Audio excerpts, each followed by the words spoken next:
Hello student, मैं ब्रजेश रावत। मैं आपका स्वागत करता हूं हमारे यूट्यूब चैनल लर्निंग लाइफ पर। और मैं आपके लेकर आया हूं केमिस्ट्री। तो केमिस्ट्री का हम आज एक छोटा सा टॉपिक पढ़ेंगे।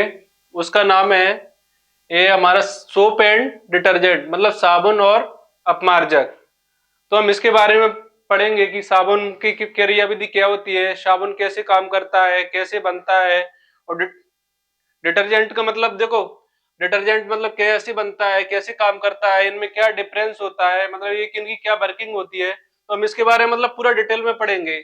तो अब पढ़ देखो, हमारा टॉपिक है सोप एंड साबुन, मतलब सोप एंड डिटर्जेंट। तो देखो ये हमारी केमिस्ट्री की टॉपिक है, मतलब एक हमारा चैप्टर है कार्बन और उसके यौगिक। कार्बन और उसके यौगिक मतलब कार्बन और इट्स कंपाउंड, उसका एक टॉपिक है, मतलब सोप एंड डिटर्जेंट। तो इसके अब देखो साबुन, तो साबुन नाम भी इसका टॉपिक है, तो ये भी हमारा काय सोप एंड डिटर्जेंट काय का उत्पाद होगा। ये भी क्या होगा, हमारा एक हाइड्रोकार्बन का उत्पाद, मतलब ये हाइड्रोकार्बन इसी का टॉपिक का इसी मतलब चैप्टर का एक टॉपिक है। तो इसी का क्या होगा, ये उत्पाद। ऐसे हमारा ग्लूकोज होता है, ग्लूकोज का फॉर्मूला क्या होता है, C6H12O6। तो ये क्या है हमारा एक, ये भी क्या हमारा हाइड्रोकार्बन। तो हाइड्रोकार्बन मतलब कार्बन और हाइड्रोजन से मिलकर जो यौगिक बनता है उसको क्या बोलते हैं हम, हाइड्रोकार्बन। तो हमारा सोप और डिटर्जेंट भी क्या होंगे, हाइड्रोकार्बन ही होंगे। तो हम देखो इसके बारे में डिटेल में पढ़ते हैं। ऐसे हम अब इनमें, अब पहले हम पढ़ेंगे इनमें क्या समानता होती है। समानता क्या होती है सोप और डिटर्जेंट में, ये दोनों क्या काम करते हैं, गंदगी साफ करने का काम। जैसे हम कपड़े धुलते हैं, हम रोज दैनिक अपने रोज यूज करते हैं। देखो साबुन और सर्फ का क्या हम रोज यूज करते हैं, तो हमको ये तो पता है कि हम इनको गंदगी के लिए यूज करते हैं, लेकिन ये पता नहीं होता इसकी कार्यविधि क्या होती है, मतलब ये कैसे मतलब मेल को साफ करते हैं। तो हम इसके बारे में पढ़ेंगे। तो देखो इनमें समानता क्या है कि इनकी क्या मतलब ये क्या काम करते हैं, गंदगी को साफ करने के लिए। लेकिन इनमें असमानता क्या होगी, असमानता ये है कि इनके रासायनिक जो स्ट्रक्चर होते हैं ना, तो अलग अलग होते हैं। साबुन का अलग होता है और डिटर्जेंट का अलग होता है। तो इनके रासायनिक स्ट्रक्चर अलग होते हैं और इनकी समानता क्या होती है, इनमें कि गंदगी को साफ करने का काम करते हैं। तो देखो हम इनके बारे में डिटेल में पढ़ेंगे। अब देखो तुम बोल सकते हो कि मतलब सर साबुन का यूज क्यों करते हो, मतलब सफाई के लिए। पानी का भी, पानी से भी तो हो सकती है सफाई, तो पानी से क्यों नहीं होती। देखो इसके लिए हम क्या, तुम तेल लगाते हो अपने हाथों से, तुमने तेल लगाया, फिर उसके बाद हाथों को तुम धुलो, तो तुम्हें ऐसा फील नहीं होगा कि हमने अपने हाथ धुल लिए। क्यों नहीं फील होता, क्योंकि उसमें तेल क्या हो जाता है, हमारे हाथों से चिपक जाता है, लेकिन पानी उसको पूरी तरह साफ नहीं कर पाता। तो इसके लिए देखो हम एक क्रियाविधि देखते हैं। हमने दो टेस्ट ट्यूब लिए, एक टेस्ट ट्यूब ये लिया, मतलब ये टेस्ट ट्यूब 1 और ये टेस्ट ट्यूब 2। इसमें बल लिया, देखो हमने क्या बल लिया, पानी। एक में पानी और क्या डाल दिया इसमें, ऊपर से ऑयल डाल दिया, ऊपर क्या ऑयल। फिर इसको हमने अच्छी तरह क्या किया, हिलाया। हमने बहुत इसको हिलाया, लेकिन ये पानी और तेल क्या मिलती नहीं है, मतलब पानी तेल क्या पानी के ऊपर तैरता रहता है। तो ये सब। और फिर हमने दूसरी ट्यूब में ही क्या लिया, पानी लिया और क्या मिलाया, ऑयल को मिलाया। और इसमें छोटा सा काय का टुकड़ा डालते हैं हम, सोप का। हमने सोप का टुकड़ा डाला और इसको अच्छी तरह हिलाया, तो उसमें इससे क्या हो गया, इसमें पानी और सोप की मतलब तेल क्या हो गई, अच्छी तरह क्या हो गई, इसमें मिल गए। तो ये अंतर काय के कारण हुआ, सोप के कारण। तो गंदगी भी देखो, जब गंदगी हमारी पानी में मिलेगी नहीं, तो हमारे कपड़ों या हमारे शरीर से बाहर कैसे आएगी। तो इससे मतलब सोप क्या काम करता है, गंदगी को पानी में घोलने का काम करता है। तो देखो हम इसके बारे में आप पढ़ेंगे। अब देखो सोप, अब सोप की परिभाषा क्या होती है, मतलब सोप क्या, सोप मतलब सोप साबुन जल में घुलनशील उच्च बसीय अम्लों के सोडियम अथवा पोटेशियम लवण से निर्मित होते हैं। तो सोडियम लवण हमारा क्या होगा, मतलब Na, और पोटेशियम क्या होता है, के। तो एक साबुन क्या होते हैं हमारे, जल में घुलनशील उच्च बसीय अम्लों के सोडियम अथवा पोटेशियम। अब तुम बोलोगे कि सर ये उच्च बसीय अम्ल क्या होते हैं। तो उच्च बसीय अम्ल देखो हम क्या होते हैं, हमारे उच्च बसीय अम्ल, जैसे हमने ले ली कार्बन की क्या है, देखो उसमें कार्बन नंबर ऑफ कार्बन क्या होते हैं, ज्यादा होते हैं। नंबर ऑफ कार्बन क्या होते हैं, ज्यादा। अब देखो हमने लिख लिया, मतलब C17H35। ये देखो ये हमारा नॉर्मल क्या होगा, उच्च बसीय अम्ल हमारे क्या होते हैं, हाइड्रोकार्बन ही होते हैं। क्या होते हैं, हाइड्रोकार्बन। अभी हमारा क्या एक हाइड्रोकार्बन है, क्या इसे देखो हाइड्रोकार्बन क्या होते हैं, कार्बन और हाइड्रोजन से जो यौगिक मिलकर बना होता है उसको क्या बोलते हैं हम, हाइड्रोकार्बन। अभी हमारा क्या है, एक हाइड्रोकार्बन। अब तुम बोलोगे कि सर की सभी हाइड्रोकार्बनों को हम उच्च बसीय अम्ल बोल सकते हैं क्या, नहीं बोल सकते। क्यों नहीं बोल सकते, उच्च बसीय अम्ल वही होते हैं उसके साथ हमारे एक कंपाउंड जुड़ा रहता है, कौन सा, कार्बोक्सिलिक एसिड। क्या जुड़ा रहता है, कार्बोक्सिलिक। तो ये क्या होता है हमारा कार्बोक्सिलिक ग्रुप, COOH। अब ये क्या बन गया हमारा एक उच्च बसीय अम्ल। क्या बन गया एक हमारा ये उच्च बसीय अम्ल। या से दूसरा ले लो तुम, C16H33COOH। तो ये क्या बन गए हमारे उच्च बसीय अम्ल। अब ये तो हमने क्या, ये साबुन नहीं बना अभी, अभी क्या बना है हमारे ये उच्च बसीय अम्ल बना है। तो साबुन कैसे बनेगा, तो साबुन देखो बनता है हमारा, ये क्या है, इसमें कार्बन की क्या है, एक लंबी चेन। देखो कार्बन कितने हैं इसमें, 17, और उनसे कितने 35 हाइड्रोजन जुड़े हैं। और एक हमारा कौन सा ग्रुप जुड़ा है इसमें, कार्बोक्सिलिक ग्रुप। ये क्या होगा हमारा उच्च बसीय अम्ल। अब इससे साबुन कैसे बनता है, उच्च बसीय अम्ल को क्या बोलते हैं हम, फैटी एसिड। क्या बोलते हैं, फैटी एसिड। अब हमारा उच्च बसीय अम्ल से, उच्च बसीय अम्ल से तुम क्रिया कराओगे काई की कराओगे, NaOH, सोडियम हाइड्रो ऑक्साइड। ये क्या होता है हमारा, प्रबल क्षार होता है। क्या होता है ये, प्रबल क्षार। अब इसकी हम उच्च बसीय अम्ल से इसकी क्रिया कराएंगे तो हमारा बनेगा, देखो क्या बनता है। अब ये वाला पार्ट है हमारा, इसको हम क्या, देखो कार्बन तो हम लिखोगे क्या, कब तक लिखो, 17, सी सी सी मतलब 17। इसको क्या हम कैसे डिनोट कर देते हैं, आर से। इस वाले पार्ट को कैसे डिनोट कर देते हैं, आर से। अब इसको क्या लिख सकते हैं हम, देखो आर आर। अब इसमें हमारा कौन सा ग्रुप जुड़ा है, कार्बोक्सिलिक ग्रुप। तो CO O, और इससे क्या जुड़ जाएगा, ये हाइड्रोजन हट के, मतलब क्या जुड़ जाएगा इससे हमारा, सोडियम। क्या जुड़ जाएगा, सोडियम। तो ये क्या बन गया हमारा, साबुन। ये क्या, सोडियम के क्या हो गया ये, सोडियम। अब देखो क्रिया कैसे की हमने, ONH। अब क्रिया हमारा उच्च बसीय अम्ल की क्रिया कराएंगे हम कैसे, उच्च बसीय अम्ल, इसकी क्रिया कराएंगे कैसे हम, KOH से, मतलब पोटेशियम हाइड्रोक्साइड से। अब पोटेशियम हाइड्रोक्साइड से इसकी क्रिया कराएंगे तो क्या बनेगा हमारा, RCOO। इसके तो कहने की जगह क्या जुड़ जाएगा इसमें, के। क्या जुड़ जाएगा, के। मतलब ये वाला हाइड्रोजन हटके हमारा Na जुड़ गया, और ये वाला हाइड्रोजन हटके क्या जुड़ गया हमारा, के। तो हमारे ये क्या बन गया, ये क्या बन गया हमारा, ये साबुन। क्या बन गए ये दोनों, साबुन। अब साबुन बन गई। अब देखो इसमें क्या होता है, दो हमारा जो सोडियम लवण, जो उच्च बसीय अम्लों के क्या सोडियम लवण होता है ना, वो कौन सा साबुन होगा हमारा, ये कठोर साबुन। कैसा साबुन होगा, कठोर साबुन या हार्ड साबुन, हार्ड साबुन।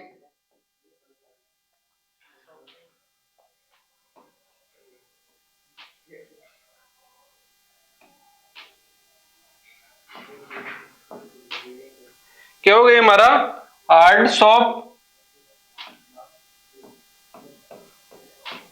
या कठोर साबुन।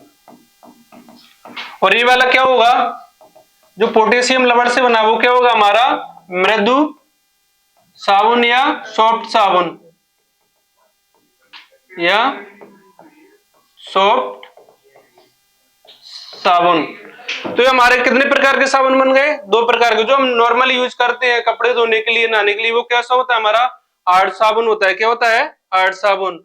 और जो हम शेविंग वगैरह के लिए, जो हमारे हाथों पर जल्दी झाग दे देता है, मतलब आसानी से झाग देता है, उसको क्या बोलते हैं हम, सॉफ्ट साबुन।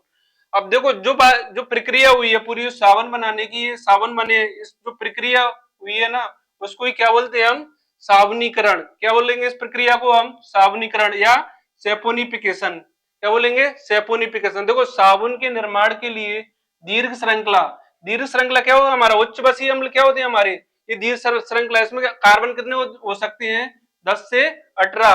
कितने हो सकते हैं, 10 से 18 वाले कार्बन परमाणु युक्त बसीय अम्लों को सोडियम ऑक्साइड क्या हुआ हमारा NaOH अथवा पोटेशियम ऑक्साइड KOH से के जलीय विलयन के साथ गर्म किया जाता है, तो इस प्रक्रिया को क्या बोलते हैं हम सावनीकरण। ये हमारी इतनी प्रक्रिया हुई है उसको क्या बोलेंगे हम सावनीकरण या सेपोनिफिकेशन। तो ये बन गया हमारा साबुन। अब देखो साबुन तो ये बन गया, अब ये हमारे गंदगी वगैरह को साफ कर कैसे करेगा, मतलब इसकी वर्किंग क्या होती है। अब तो हमने तो पढ़ लिया कि साबुन कैसे बनता है, मतलब इसका रासायनिक स्ट्रक्चर क्या होता है, और मतलब इसमें देखो अब इसमें दो पार्ट होते हैं, एक वाला एक पार्ट और एक आयनिक पार्ट होता है। अब इसको देखो हम आगे पढ़ेंगे तो इसमें क्या, एक कठोर साबुन हमने तो मैंने बताया था अभी, कठोर साबुन मतलब बसीय अम्लों के सोडियम लवणों से बने साबुन, बसीय अम्लों के सोडियम लवणों से बने साबुन क्या होते हैं हमारे कठोर साबुन। अब कठोर देखो साबुन का एक सह उत्पाद भी बनता है, तो साबुन का सह उत्पाद क्या बनेगा। अब तुमसे पूछ लिया एक साबुन का सह उत्पाद बताइए, तो साबुन का सह उत्पाद बनता है ग्लिसरॉल। क्या बनता है हमारा एक ग्लिसरॉल, और ये तो बन गया देखो हमारा साबुन, और ये क्या बन गया हमारा ग्लिसरॉल। इसकी देखो कैसे क्रिया मतलब गर्म इसको, ये हमारा क्या हो गया, ये हमारा उच्च बसीय अम्ल, ये क्या हो गया हमारा उच्च बसीय अम्ल। इसकी क्रिया कराइए क्या, मतलब इसको काय की NaOH से क्या कराइए, इसकी मतलब इसके NaOH के साथ क्या किया है, इसको गर्म किया है। तो इसको NaOH के साथ गर्म किया तो हमारा ये बन गया, एक पार्ट बन गया साबुन और एक बन गया ग्लिसरॉल। तो आपसे पूछा जाए कि मतलब साबुन का सह उत्पाद है, तो आप साबुन का सह उत्पाद क्या बताओगे ग्लिसरॉल, क्या बताओगे ग्लिसरॉल। और ये सोडियम सोडियम लवणों के साथ बना साबुन कैसा होता है हमारा कठोर साबुन या हार्ड सोप, या हार्ड सोप।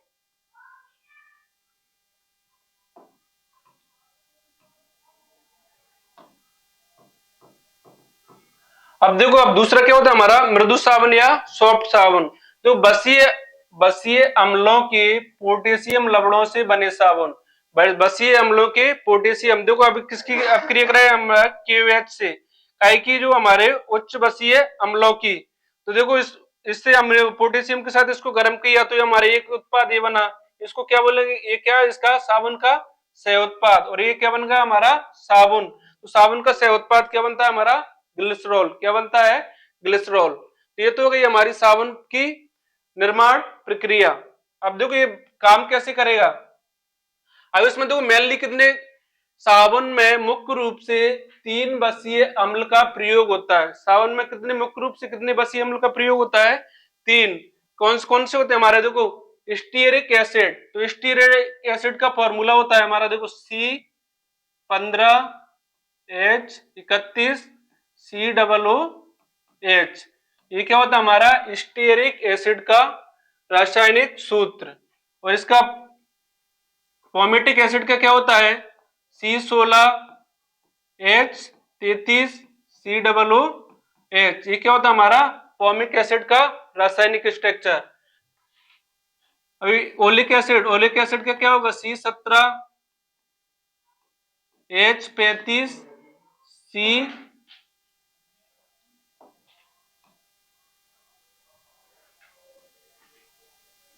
H35COOH।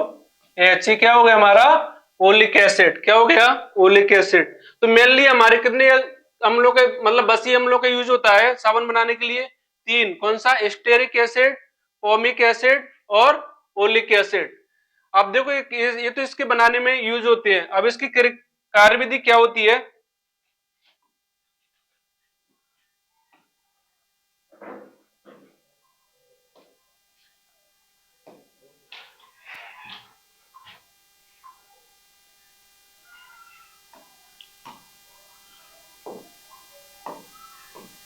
अब इसकी कार्यविधि देखो क्या होती है हमारा, मतलब साबुन कैसे काम करता है। साबुन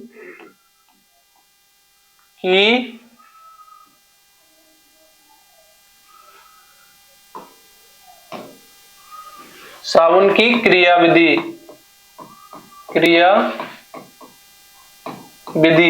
तो साबुन की क्रियाविधि क्या होगी, साबुन की क्रियाविधि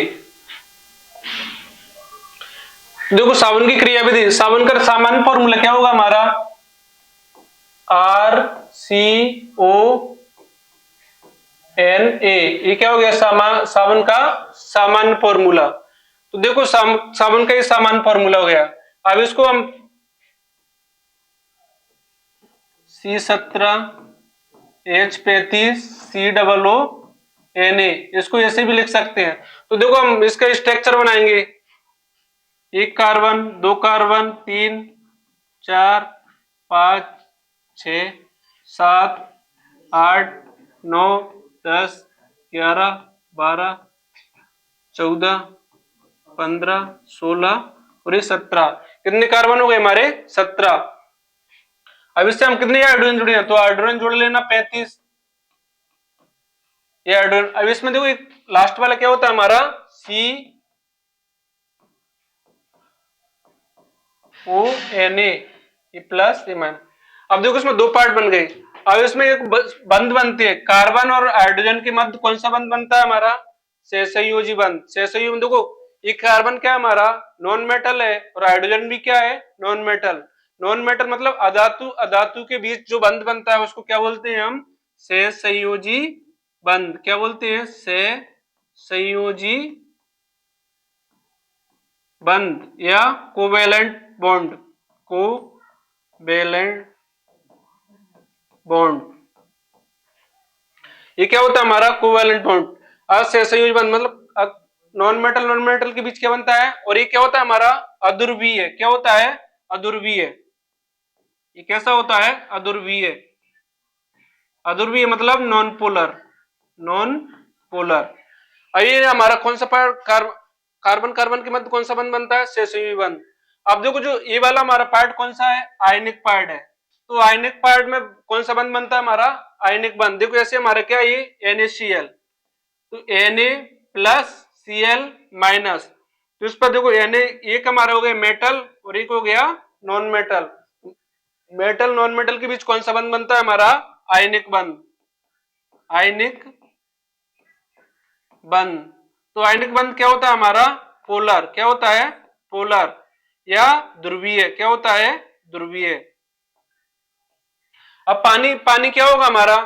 या पानी का फॉर्मूला क्या होता है? H2O। तो O माइनस। तो पानी भी क्या होता है हमारा? पोलर होता है। कैसा होता है? पोलर। क्यों होता है पोलर? O पर क्या होता है? इलेक्ट्रॉन नेगेटिविटी ज्यादा होती है। O की इलेक्ट्रॉन नेगेटिविटी ज्यादा होती है, तो हाइड्रोजन को क्या अपने से बांधे रखता है। इसलिए देखो इनके बीच में भी कैसा बंध बनता है हमारा? सहसंयोजी बंध बनता है। लेकिन कैसा होता है ये? कैसा होता है ये? ध्रुवीय। कैसा होता है? ध्रुवीय। अब जो देखो ये वाला पार्ट एक पार्ट हो गया हमारा, जो कौन सा पार्ट है? ये हमारा अध्रुवीय। और एक कौन सा पार्ट हो गया हमारा? ध्रुवीय या पोलर पार्ट। कौन सा हो गया? Polar part. और एक कौन सा हो गया हमारा? Non polar. अब देखो जो हमारा आयनिक पार्ट होता है वो ध्रुवीय होता है, और जो जो आयनिक पार्ट, और ये वाला पार्ट कौन सा होता है? जो कार्बन वाला, वो कौन सा होता है हमारा? Non polar. तो नॉन पोलर वाला पार्ट क्या होता है? नॉन पोलर में जाके मिलता है, मतलब ध्रुवीय पार्ट, ध्रुवीय जो पार्ट है ना वो कौन से मिलेगा? ध्रुवीय से। और जो नॉन हमारा आयनिक पार्ट है वो कैसे मिलेगा? सॉरी, आयनिक पार्ट कैसे मिलेगा? ध्रुवीय से। और जो नॉन पोलर है वो कैसे मिलेगा हमारा? अध्रुवीय से। तो देखो हमारा ये जल तेल कैसा होता है? तेल क्या होता है? अध्रुवीय। तो तेल वाले पार्ट से हमारा ये वाला कौन सा पार्ट मिलेगा? ये वाला पार्ट। और जल कैसा होता है हमारा? ध्रुवीय। तो ध्रुवीय से कौन सा मिलेगा? ध्रुवीय। मतलब ध्रुवीय में ध्रुवीय मिलेगा और अध्रुवीय में अध्रुवीय को लेगा। तो तेल कैसा है हमारा? अध्रुवीय, मतलब नॉन पोलर। अब देखो इसको स्ट्रक्चर हम ऐसे भी बना सकते हैं। इसका स्ट्रक्चर हम ऐसे भी बना सकते हैं, मतलब एक कार्बन ए, एक कार्बन ए, एक कार्बन ए, एक कार्बन ए, एक कार्बन। तो इस वाले जो स्ट्रक्चर को हम क्या बोलते हैं? Tadpole structure. क्या बोलते हैं? Tadpole structure. तो ये देखो टेडपोल स्ट्रक्चर क्या होता है? ये हो गई इसकी, मान लेते हैं हम ये वाले पार्ट को क्या मान लेंगे? इसकी टेल या पूंछ। क्या मान लेंगे? टेल या पूंछ। और ये वाला पार्ट है, इसको क्या मान लेंगे हम? सिर या हेड। क्या मान लेंगे? हेड या इसका मुंह। ये और ये क्या होगी? इसकी पूंछ। अब देखो जो ये अब ये वाला पार्ट कौन सा होगा हमारा? अध्रुवीय है। कैसा होगा? अध्रुवीय। और ये वाला पार्ट कैसा होगा हमारा, ध्रुवीय है। तो देखो ये जो अध्रुवीय मतलब अध्रुवीय वाला पार्ट कौन सा होगा हमारा, इसकी पूंछ, और ध्रुवीय क्या होगा इसका सर। तो देखो ये क्या होता है हमारा, ये वाला पार्ट को क्या बोलेंगे हम, देखो इसको बोलते हैं हम हाइड्रोपोलिक, क्या बोलते हैं, हाइड्रोपोलिक, हाइड्रोपोलिक। हाइड्रोपोलिक क्या करेगा, मतलब हाइड्रोपोलिक मतलब हिंदी में क्या बोलेंगे इसको, जल रागी। तो जल रागी वाला पार्ट किसको पसंद करेगा, जल को। और इस वाले पार्ट को क्या बोलेंगे हम, हाइड्रोफोबिक, क्या बोलेंगे, हाइड्रोफोबिक। तो देखो हाइड्रोफोबिक मतलब बोलते हैं ना किसी चीज को, किसी व्यक्ति को इसका फोबिया मतलब किसी चीज का डर है, तो इस बार इसको क्या होता है, पानी से क्या लगता है, डर। तो इसको क्या बोलेंगे हम हिंदी में, जल विरागी, क्या बोलेंगे इसको हिंदी में, जल विरागी। तो एक वाला पार्ट हो गया हमारा हाइड्रोफोबिक और एक क्या हो गया, हाइड्रोफोलिक। तो देखो एक क्या हो, जल रागी और एक जल विरागी। तो जल रागी क्या करेगा, जल की ओर, जल को पसंद करता है तो जल की ओर जाएगा। और ये क्या करेगा हमारा जल विरागी, क्या करेगा, जो हमारा मतलब मेल तेल का कोई कण होगा या तेल का कोई मोलिक्यूल होगा, उसके उससे जाके क्या करेगा, ये उससे जाके जुड़ेगा। और ये वाला भाग कहाँ रहेगा हमारा, पानी में। और इसको देखो स्ट्रक्चर ऐसा भी ऐसे बना लो, इस जैसे हमारा स्पर्म होता है ना, शुक्राणु, उसके जैसा स्ट्रक्चर ही बना, उसके जैसा ही मान लो। तो क्या क्या क्या स्ट्रक्चर हो गया हमारा, साबुन के मॉलिक्यूल का या साबुन के अणु का। तो देखो हमारा एक अब तो ये क्या क्या हो गया हमारे, अब इसकी देखो क्रियाविधि, मतलब ये मेल को कैसे साफ करता है। हमने लिया देखो कोई एक, ये हमारा तेल का कोई मॉलिक्यूल है, काय का मॉलिक्यूल है ये, तेल का। तो देखो साबुन के बहुत सारे मॉलिक्यूल, मतलब बहुत सारे मॉलिक्यूल ऐसे होंगे, मतलब बहुत सारे अणु साबुन के, बहुत सारे होंगे साबुन में। तो ये अणु, ये अणु। तो देखो ये वाला पूंछ है, तो पूंछ कैसी होती है इसकी, कैसी होती है, जल विरागी। और सिर कैसा होता है, जल रागी। तो देखो सिर तो, ये साबुन, ये क्या है हमारा, कोई तेल का मॉलिक्यूल है, तेल का अणु है। तो जो हमारा जल रागी वाला भाग किसको पसंद करेगा, पानी को। तो ये काय में रहेगा, पानी में। वो जो जल विरागी जो क्या होती है हमारे, पूंछ वाला भाग होता है, तो ये किसको पसंद करेगा, ये तेल के मतलब तेल के मॉलिक्यूल को या तेल के अणु को। तो पूंछ कैसे जुड़ेगी तेल के, मतलब हमारी कोई वो क्या है हमारी, ये गंदगी है, तो उससे हमारी क्या जुड़ी जाएगी, पूंछ। और ये वाला भाग काय में रहेगा, जल में। तो ये क्या बन जाता है, ये कैसा, बहुत सारे मॉलिक्यूल होते हैं साबुन के, तो ये कैसा स्ट्रक्चर बना लेते हैं, मतलब एक गुच्छा टाइप का बना लेते हैं। तो जो ये संरचना बनती है इसी को क्या बोलते हैं हम, जो ये संरचना बनी है उसको क्या बोलेंगे हम, मिसेल, क्या बोलेंगे, मिसेल। तो ये इंपोर्टेंट पेपर में आता है, मतलब मिसेल का निर्माण कैसे होता है। तो मिसेल क्या है, काय का निर्माण हो गया ये, मिसेल का।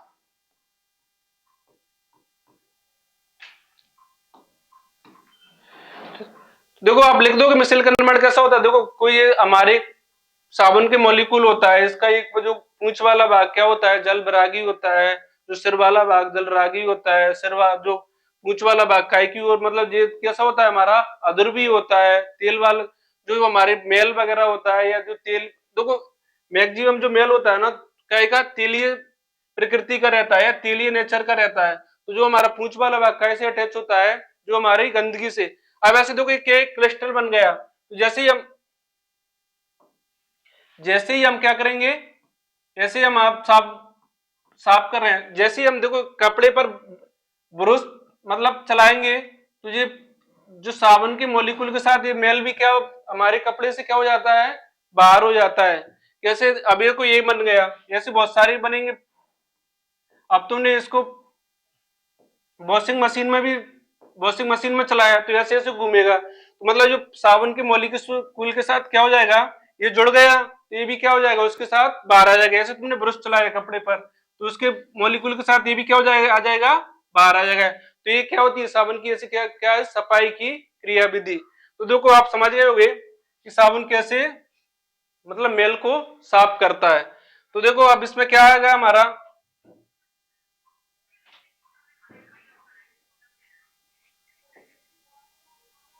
तो देखो ये तो हो गया। अभी इसमें क्या है, ये देखो मैंने ये तो आपको बता ही भी दिया। एक उसका क्या वाला पूंछ वाला भाग होता है, उसको क्या बोलते हैं हम, और एक क्या क्या होता है, वो हाइड्रोफोबिक रहता है या नॉन पोलर होता है। अध्रुवीय जल में क्या होता है, जो हमारा अध्रुवीय पार्ट क्या होता है जल में, अघुलनशील होता है, और गंदगी हमेशा पूंछ वाले भाग में होती है। तो बताया था ना, जो पूंछ वाला भाग क्या होता है, गंदगी से जाके जुड़ता है, और जो सिर वाला भाग रहता है वो क्या रहता है, हमारे पानी में रहता है। और देखो ये क्या हो गया, इसका एक सिर हो गया। सिर कौन सा भाग होता है, जो आयनिक भाग होता है वो क्या होता है, उसका सिर, या उसको क्या हेड। तो क्या होता है, हाइड्रोफिलिक। क्या होता है वो, हाइड्रोफिलिक। तो हाइड्रोफिलिक मतलब क्या है, वो जल को पसंद करता है, काय को, जल को। और उसको क्या बोलते हैं हम, पोलर। तो ध्रुवीय जल में घुलनशील होता है, ध्रुवीय पार्ट काय में घुलनशील होता है, जल में। और सिर वाले भाग पर हमेशा क्या होता है, झाग। जो झाग होते हैं वो काय पर होते हैं, जो उसके सिर वाले भाग पर। देखो इसकी संरचना बनी है, ये हमारा क्या है, ऑयल का ये क्या हो गया, मोलिकूल। अब इससे देखो ये बनना है, ये क्या, साबुन के मोलिकूल जुड़े हैं। ये पूंछ वाला भाग कैसे जुड़ा है, जो ऑयल वाले पार्ट से। और जो आयनिक भाग है ना हमारा सिर वाला, ये काय में है, हमारे जल में है। तो एक देखो संरचना बन गई, गुच्छे टाइप का बन गया। इसी को क्या बोलेंगे हम, मिसेल। इसी को क्या बोलते हैं हम, मिसेल। ये देखो ये है, ये क्या हो गया, बन गया हमारा मिसेल। अब देखो ये बताया था ना मैंने अभी, ये क्या है, हमारे शुक्राणु की तरह क्या होती है इसकी संरचना। ये सिर होता है, ये टेल होती है। देखो, loves water but does not like oil. तो ये क्या, पानी से प्यार करता है, और क्या, जब मतलब और क्या करता है ये, डज नॉट लाइक ऑयल मतलब तेल से क्या, तेल को क्या करता है, तेल को पसंद नहीं करता। काय को पसंद करता है, पानी को। इसलिए इसका जो सिर वाला भाग काय में रहता है, पानी में। और देखो इसको हाइड्रोफोलिक क्या होती है इसकी, टेल। तो ये डज नॉट लाइक वाटर, ये क्या है, ये पूंछ वाला भाग क्या है, पानी को पसंद नहीं करता। ये क्या होता है, जल विरागी। तो ये पानी से क्या दूर भागता है, तो कैसे जाके जुड़ता है, ये तेल से जाके। तो ये हो गई हमारी साबुन की पूरी क्रियाविधि। अब इसका देखो नेक्स्ट टॉपिक हमारा अपमार्जक। तो अपमार्जक में क्या दिया, देखो अब अपमार्जक किसे कहते हैं, देखो अपमार्जक है हमारा, अपमार्जक को बोलते हैं ये डिटर्जेंट। अपमार्जकों को साबुन रहित साबुन भी कहा जाता है। तो इसको देखो हम साबुन भी कह रहे हैं और साबुन रहित साबुन भी कह रहे हैं। तो ऐसा क्यों है, साबुन क्यों कह रहे हैं, देखो साबुन रहित साबुन क्यों कह रहे हैं, क्योंकि देखो कठोर जल में क्या होता है, ये झाग अच्छे से देता है। मतलब क्या, अपमार्जक। और कठोर जल में साबुन क्या, झाग अच्छे से नहीं देता। मतलब साबुन की क्या क्रिया कठोर जल में क्या होती है, मतलब अच्छे से नहीं हो पाती है, और अपमार्जक के कठोर जल में क्या अच्छे से काम करता है। तो इसलिए इसको क्या बोलते हैं हम, साबुन रहित साबुन। और इसका जो रासायनिक स्ट्रक्चर होता है ना, देखो इस कारण यह है कि हालांकि ये सफाई करने वाले गुणों में साबुन की तरह काम करते हैं। देखो अपमार्जक भी क्या सफाई करने वाले, मतलब साबुन की तरह काम करता है, लेकिन इनमें सोडियम स्टीरेट, देखो इसमें सोडियम आदि जैसे सामान्य साबुन नहीं होते। तो देखो सोडियम स्टीरेट क्या था हमारा, सोडियम स्टीरेट C15H31 और COO ये क्या सोडियम स्टीरेट जैसे साबुन नहीं होते। तो इसलिए देखो ये साबुन रहित साबुन भी कहते हैं। इसलिए एक डिटर्जेंट बेंजीन सल्फोनिक एसिड, देखो अब इसमें क्या, उसमें क्या था हमारा, सिर्फ अकेला आर था। इसमें क्या जुड़ गई, इसमें बेंजीन की रिंग भी जुड़ रही है एक, और क्या जुड़ रही है, बेंजीन की रिंग। तो इस देखो एक कार्बन ए कार्बन कार्बन। तो देखो इसमें क्या डिफरेंस है, आर वाला पार्ट तो इसमें भी है, लेकिन इसमें और क्या है, अलग से जुड़ रहा है बेंजीन की रिंग। और उसमें कौन सा ग्रुप था हमारा, कार्बोक्सिलिक ग्रुप। कार्बोक्सिलिक ग्रुप मतलब COOH, ये वाला ग्रुप था। इसमें क्या है हमारा, सल्फोनिक, क्या है सल्फोनिक, SO3Na। उसमें क्या था हमारा, CONA। तो देखो इसमें दोनों में अलग अलग डिफरेंस है। इसमें क्या कार्ब मतलब इसके रासायनिक सूत्र क्या बिल्कुल भिन्न होता है, कैसे, साबुन से। अब देखो इसकी क्रियाविधि क्या होती है, साबुन जैसे इसकी क्रियाविधि होती है। अब देखो जब हम लंबी कार्बन श्रृंखला वाले एथेनॉल, अल्कोहल और हाइड्रोकार्बन की क्रिया सल्फोनेट और अमोनियम व्युत्पन्न से क्रिया कराने पर बनने वाला उत्पाद क्या होता है, अपमार्जक। इसका अपमार्जक का सामान्य सूत्र क्या होता है, SO3H क्या होता है RSO3H। अब H के स्थान पर देखो तुमने RSO3 क्या जुड़ जाएगा हमारा सोडियम, क्या जुड़ जाएगा सोडियम। तो ये क्या बन जाएगा हमारा अपमार्जक बन जाएगा। देखो इसका ये फॉर्मूला है एसओ क्या बन के जुड़ रहा है हमारा, ये कौन सा पार्ट हो गया आयनिक पार्ट, और ये कौन सा हो गया हमारा ये आर वाला कार्बन श्रृंखला वाला। इसमें क्या देखो इसमें क्या था हमारा COO Na, और इसमें क्या है SO3 मतलब कौन सा पार्ट है हमारा सल्फोनिक पार्ट, क्या है इसमें सल्फोनिक पार्ट। तो ये क्या होगी हमारी अपमार्जक की क्या हो गई संरचना। अब देखो अपमार्जक और साबुन में क्या अंतर होता है, मेन इसका क्वेश्चन आता है हमारे एग्जाम में कि साबुन और अपमार्जक में क्या अंतर होता है। तो देखो मेन पहला एक अंतर तो यही है कि साबुन क्या कठोर जल के साथ क्या नहीं देता जाग नहीं देता। साबुन क्या करता है कठोर जल के साथ